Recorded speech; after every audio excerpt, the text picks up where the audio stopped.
Ecclesiastes chapter 7, starting in verse 5. It is better to hear the rebuke of the wise, than for a man to hear the song of fools. So this is like Proverbs now, right? It's better to hear a rebuke, which you don't usually like rebukes, but hearing a rebuke from a wise person is still better than the song, which might feel kind of pleasant, from fools. For like the crackling of thorns under a pot, so is the laughter of the fool. This is also vanity. Surely oppression destroys a wise man's reason, and a bribe debases the heart. So it's again just talking about, this is actually, remember, chapter 6, kind of the idea that things that may appear good actually aren't. And here are things that might not appear good. They might seem bad, but they're actually good. And we talked yesterday about how the house of mourning, right? That going to a funeral can be better than to a party because it gets you to think about eternity. And here, a rebuke can be better than fun things when it's actually a wise rebuke that helps you. The end of a thing is better than its beginning. The patient in spirit is better than the proud in spirit. Do not hasten in your spirit to be angry, for anger rests in the bosom of fools. Do not say, why were the former days better than these? For you do not inquire wisely concerning this. Ooh, ouch. Well, I guess there's a couple things there, right? First off, watch out with anger. You don't want to be an angry person. But then next, where it says there, do not say, why were the former days better than these? And is that not the common thing for people, right? That, well, back in the day, things were better. Things used to be better than they are now. Is it doing that weird lighting thing? I think it's because it's too far away. I wonder if I go like this. This app I started using a while back has some automatic lighting, and I think if I'm too far away, it like goes bright and dark trying to auto adjust the lighting. I wish I could figure out how to turn that off. Anyway, but yeah, back in the day, things used to be so much better. And God says, don't talk that way. You know what? Like, focus on where you're at now because you're here for a purpose. God has you in this season for a reason. Consider the work of God. For who can make straight what he has made crooked? In the day of prosperity, be joyful, but in the day of adversity, consider. Surely God has appointed the one as well as the other, so that man can find out nothing that will come after him. So I have cross-references written in my Bible, Romans 8:28-30, Philippians 4:4-13, just the idea of God has got a plan. And we should be thinking about his plan and how God is working things to the good and how we can have peace that surpasses understanding because we're meditating on certain things, the good things and not the bad, and trusting in God along the way. And so Solomon he's giving good advice. He says, I have seen everything in my days of vanity.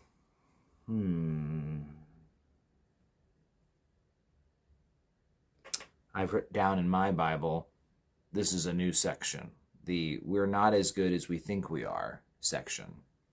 There is a just man who perishes in his righteousness, and there's a wicked man who prolongs his life in his wickedness. Do not be overly righteous,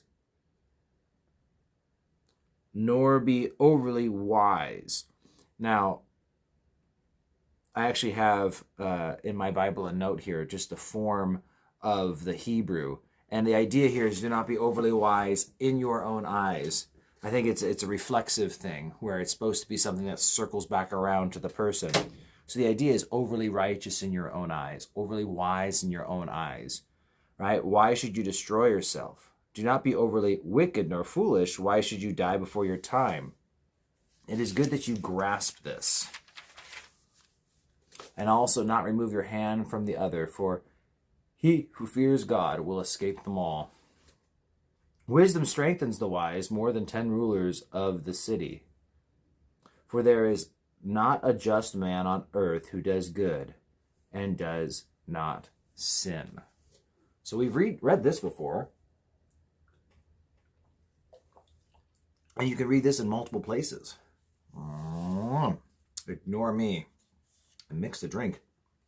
It's all on the sides of the drink and not actually in my drink. Anyway, so, was that weird? I'm weird. It's okay. But there's not a good man. No, not one. There's no one good but God.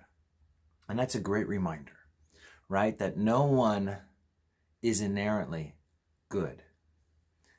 I don't think it's actually biblical, though there are many in other theological camps who would say so, that it's impossible for us to do any good being an unbeliever. That only believers can do good and that an unbeliever could never do good no matter what. It's always going to be selfish or it's always going to have some kind. I don't think that's necessarily true nor biblical. Because Jesus says that there's really no greater good, no greater love than to lay down your life, and unbelievers do that. Unbelievers jump on grenades to save their friends, and obviously there's nothing selfish at all about that.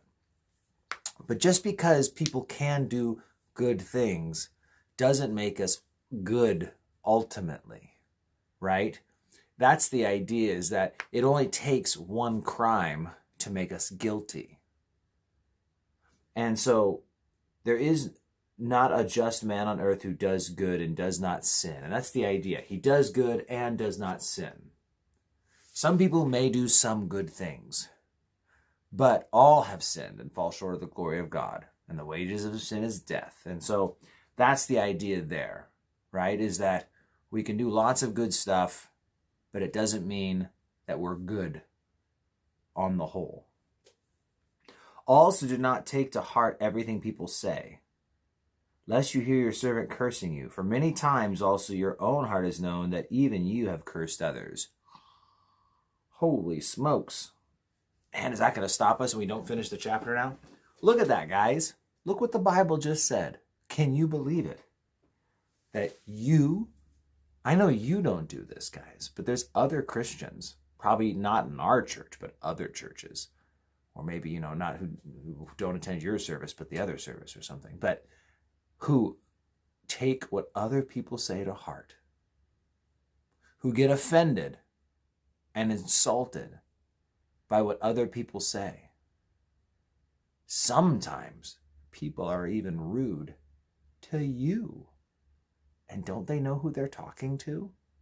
Like, you're a really big deal. I can't believe anyone would ever talk poorly about you, especially because you've never said anything rude to anyone in your life. Jokes aside, Solomon's making great sense here, right? Don't take to heart everything people say. Notice he doesn't say don't take to heart anything people say. People do say good things, wise things. Sometimes a rebuke is needed. Sometimes someone might say something that hurts your feelings, but it's true, and you needed to hear it. But if we take to heart everything people say, what I've learned right off the bat is if someone is saying something in a spirit of complaining, they're complaining, I usually very much lower how much I'm going to be taking these things to heart. Now, it doesn't mean that I won't listen to a complaint, right? Like there's a problem that needs solving, but taking it to heart. I won't take complaints to heart because they're upset, and so they're going to talk in such a way and say such things that reflect their upsetness. So I don't take those things to heart. Right? And I remember many times also your own heart has known that even you have cursed others. And that's true. I've said rude things. I've complained. I've not taken things into account. One way or the other, right? I know that I don't always do what I ought to do. And so I need to remember that when other people are disappointing me, letting me down, frustrating me, is that people say stupid things when they're hurting, when they're upset, when they're angry. And I can't let that go to my heart. I think one of the greatest examples of this is actually really for marriage, that we need to recognize that typically spouses will always see each other at their weakest, most frustrated, most hurting times, right? I mean, if you are most vulnerable, who do you think you're going to be around? Quite honestly, it's going to be at home. And so all the more this should be put into practice at home when we're there, our families, realizing that we see them at their weakest, when they're the most tired, when they're the most cranky, when they're the most frustrated. They can put on a good face for everyone else out there, everyone at church, but back at home, it's a lot harder. But once again, remember that you've got your crabby days too. And your heart knows. Many times also, your heart has known that even you have cursed others. Right? I mean, that's the idea, that I need to recognize that, yep, I get tired and cranky or frustrated or I'm hurt or I'm discouraged, depressed, whatever. And in those times, my behavior is not what it should be. It's not as good as it maybe hopefully often is. But then when other people have the behavior, it's up to me to reconsider, okay, thinking about this now, I know how that initially made me feel, but I need to go back now and think about, is there a reason why they're acting this way? Is there a reason why they're talking this way, using these words, using these tones, right? Some of you, I'm sure, are very familiar. It's not what you say, it's how you say it. I'm sure that goes back and forth with many marriages as well, right? It's not necessarily what the person said to you, but how they said it to you that comes across so offensive. And again, I mean, it's not like I've ever used a tone that would frustrate someone. No, my heart knows. I struggle and stumble and fail. So I shouldn't be surprised when the people I love struggle and stumble and fail. And I just need to take that into consideration. So good words from Solomon. Again, lots of good wisdom in Ecclesiastes that I'm happy that he wrote down after all of his crazy experience. So God bless you guys. Have a great day. And I will see you guys tomorrow and we'll wrap up chapter 7.